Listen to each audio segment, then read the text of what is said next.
Yeah, so I'm gonna be going over my trades on gold today. Took a very unfortunate, not a loss or not a break even, but it was a small win. I just mismanaged this trade, but at the same time, I don't really feel that bad about it, to be honest. So what I was looking for here, I'm just gonna go over the long first. So we have expansion, consolidation, and the assets are very out of sync, especially gold euro. But we take out the previous week's low, right, which is an important, right, SMT, right. Um, Now, so we have that. That's cool and whatever. Then we have an additional Kraken correlation between the three assets, right? So it's kind of like a two-stage asset or a two-stage Kraken correlation. And then we have 6 a.m. manipulation of this range low. So a lot of people took this because it's a very clean framework to go higher. So we expect a 10 a.m. expansion rate. Now, a lot of people are saying, well, we don't have a close on the 30-minute or the um, the hourly. That's true, right? We don't have a mechanically we don't have a close here. If I look here, because that would require a close above this high or the body above the high. But if you just think about it logically, right? What we have here is just the high of this candle is positioned just way too high in the range, so it's not likely to close up here anyways, right? So we expand this high or this low, and we immediately expand away. Once I see a relatively strong close here and a swing point, that is fine, right? Because when I go to lower time frame, all you see is expansion, mouth expansion. That's a reversal signature. So the way I got into this trade was a little bit different, and this is what I call, or not what I call, but this is like a positional entry where I'm kind of just looking underneath the candle open, so the underneath the 10 a.m. open, and looking for PD areas where it makes sense for this candle's low to form. So you know how we like to trade or how we like to position ourselves ideally below the open, right? And we want this candle here to respect the zero point 0.5 of this wick. Well, when you look underneath this wick, the zero point 0.5, the only thing that's here is this fair value gap in this opposing candle, right? So if I just enter on the fair value gap in the opposing candle, put my stop loss at the body, which is underneath the zero point 0.5 of that candle's range, right? Also, it's probably around the zero point 0.5. Yeah, it's covering the zero point 0.5 of the CSD, everything. So that's a good stop loss here. And I can get a better RR to this high, right? And then I got greedy here. So this could have been my TP, but when you look a little bit past that, I have a failure swing. I don't generally expect this to happen, right? So that's really unfortunate that I took that loss there. But a lot of people took this right here. This is also fine. But the thing about this here, we had news, but the thing about 10 a.m. news is it's not like both of these newses here are nothing to be concerned about. You can enter before them, to be honest. So I kind of used that to my advantage. I was kind of hoping for a more explosive move to this high. It's kind of lackluster, but this is a fine trade. But you can't put your stop loss here. Like you could, but you're kind of asking the market for too much, right, past this high, right? So you always want 2R before we take out these objectives. So whether you did something like this, you can manipulate the RR like that. That's a fine trade. Or maybe 0.5 of the wick, something like that, to get at least 2R. Anything here is like none of these opposing candles are actual opposing candles. These little small bodies, you want to avoid that stuff. But yeah, I mean this was not something that I teach necessarily. It's something that T-Trades talks about. Um, it's just a bit more aggressive, right? Because I'm assuming that the low is going to form here. And this is something I do a lot when it's a one-sided bias, right? Like I said, we have that two-stage Kraken correlation. This is an ideal profile. The low of the candle is created for manipulation, and I have a bunch of failure swings. So that is a one-sided bias to me, where it just doesn't make sense to reverse lower. It just doesn't make sense, right?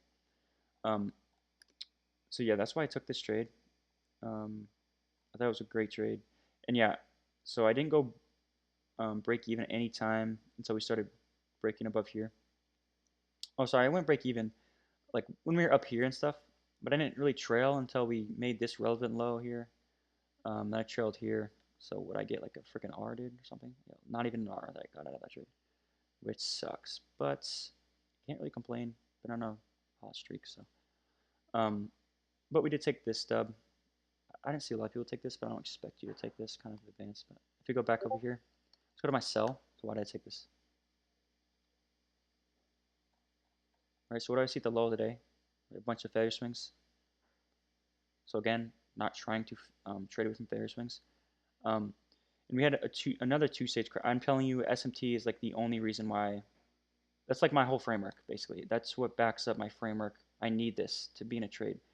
And this stuff is very, very, very, very powerful. So when you look here,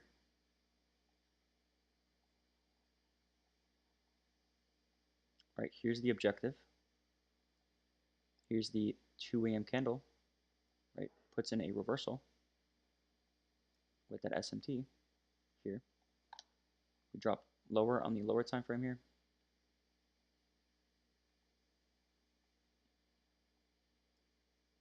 This is also just really clean.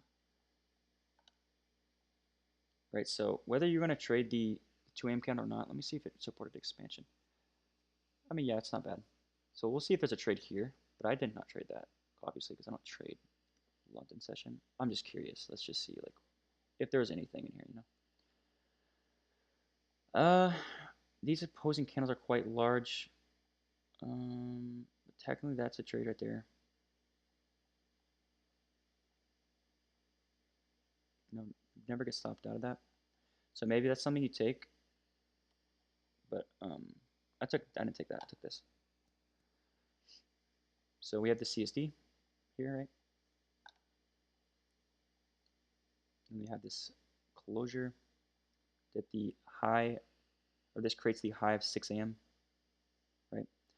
So I'm expecting the next 2 hours to expand. What do we have within this time interval? The 4 a.m. candle, very important candle. We have red folder news, right? So if we manipulate prior to the news event, what do I expect this candle to do? Expand, right, into its objective. So this is how we can position ourselves with red folder. And I'm not going to position myself prior to the news event here. This candle's range is too small. If you did do that, you know, you can set, if you set something like this is just too small, right, to consider that. You need to put it above, like maybe the body's above here, or like the true invalidation of this idea of this candle's close here.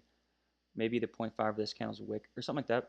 But I just simply waited for the, you know, news event to kind of trade away, kind of respect this. So as soon as I see that's not expanding to the upside, I'm assuming that this here is the end of that, you know, news opposing run. We have this lower time frame close. I got a little bit better filled in this, but I'm just gonna put it like this. All right, so I'm assuming that this high is put in, and that we can get some volatility to the downside here, right? We eventually get there, right? So that's really it for my 2 trades today. Or I took another one. Why not? Let's go for YM real quick. So I took this loss, or not, sorry, not loss. 2 wins here. So totaling probably like 4R, 5R. Just mismanaged this one, I guess. But at the same time, I'm fine with it because that usually doesn't happen. So I'm glad a lot of you guys took that. That's pretty cool to see. Let's go over indices. Now, indices is weird because I wouldn't expect this random reversal. Like, I'm not sure what we're reversing off of, you know. I see like all these lows. Like this low isn't really relevant to me because it's a failure swing. So I'm personally assuming that we're gonna go take out the previous low here over the previous high, and we don't really inside bar much in the market. So I can't really anticipate inside bar. Like you can't really do that. Kind of hard to do unless you're coming off of a really large range or something like that. But here I thought the framework was decent enough. All right, you run out this little range high, so in a lower time frame, this is consolidation. Let me show you. Try to find the swing point. So here it is. Consolidation. You have a closure here. So as you see, we don't open up, you know, or we can't trade a GXT in here or anything like that around the opening price or around 9:30. You can't do that.